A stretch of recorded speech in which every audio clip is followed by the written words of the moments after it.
Student, today day 12, date 16/4/2020, class first A and B, subject Hindi, topic भाषा।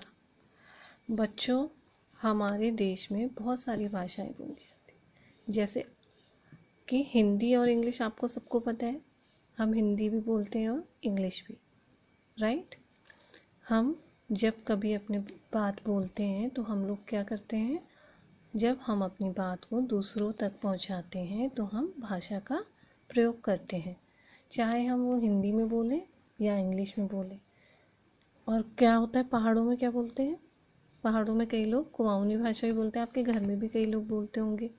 तो इसी प्रकार हमारे देश में कई भाषाएं बोली जाती हैं, जैसे कि पंजाब के लोग पंजाबी भाषा बोलते हैं, बिहार के लोग बिहारी भाषा बोलते हैं, साउथ में तमिल के लोग तमिल भाषा बोलते हैं, केरला वाले कन्नड़। ऐसी बहुत सारी भाषाएं हैं हमारे देश में। जब हम अपनी बात या विचार दूसरों तक, जैसे मैं अभी आपको बोल रही हूँ, मैं भी अपनी बात बोल रही हूँ, लेकिन किस भाषा का प्रयोग कर रही हूँ, हिंदी भाषा का। जब मैं इंग्लिश पढ़ाती हूँ तो इंग्लिश भाषा का, यानी कि इंग्लिश लैंग्वेज का यूज़ करती हूँ।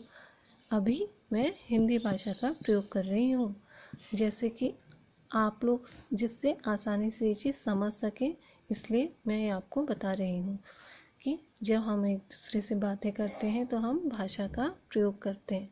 कई बार हम लिख के भी बोलते हैं, जैसे अभी मैंने लिख के भी दिखा रखा है यहाँ, तो तब भी मैंने हिंदी भाषा का प्रयोग करा है। ओके, नाउ भाषा की परिभाषा। भाषा क्या है? भाषा वह रूप है जिसके माध्यम से हम अपने विचारों को दूसरों तक पहुंचाते हैं। हम अपने विचारों को दूसरों तक पहुंचाते हैं। भाषा वह रूप है जिसके माध्यम से हम अपने विचारों को दूसरों तक पहुंचाते हैं। भाषा किसे कहते हैं? जब हम भाषा वह माध्यम है जिसके द्वारा, मतलब कि भाषा के ही वजह से हम एक दूसरे को अपने विचार पहुंचा पाते हैं। ठीक है, तो क्या कहेंगे हम भाषा की परिभाषा?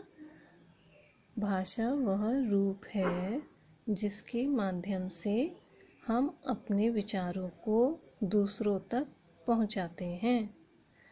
भाषा के रूप। अब भाषा के कितने रूप होते हैं?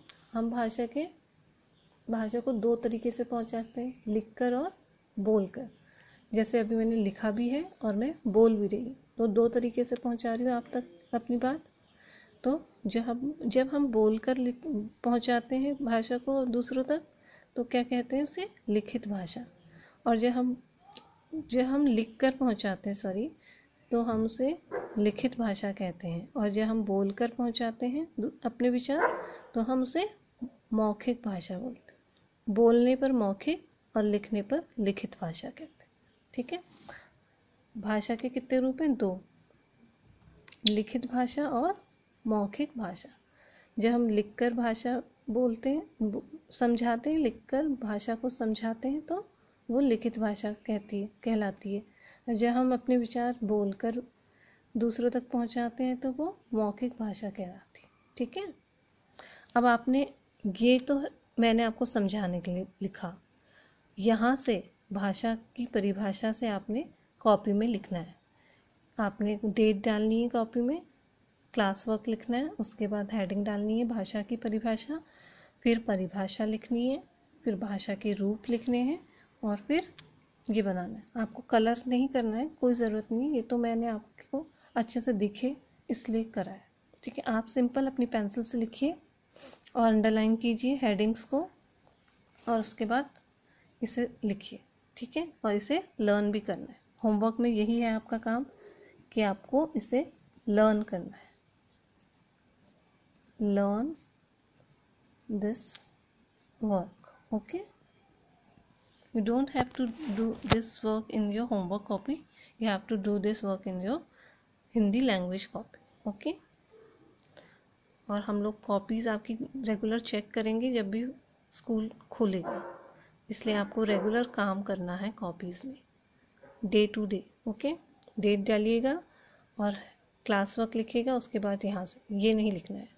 ओके, ये मैंने आपको समझाने के लिए लिखा, ये आपको लिखना नहीं। भाषा की परिभाषा, फिर परिभाषा हेडिंग डालिएगा, फिर भाषा के रूप। भाषा के 2 रूप हैं, लिखित और मौखिक। जब हम लिखकर अपने विचार प्रकट करते हैं तो लिखित भाषा होती है, जब बोलकर तो मौखिक। ओके।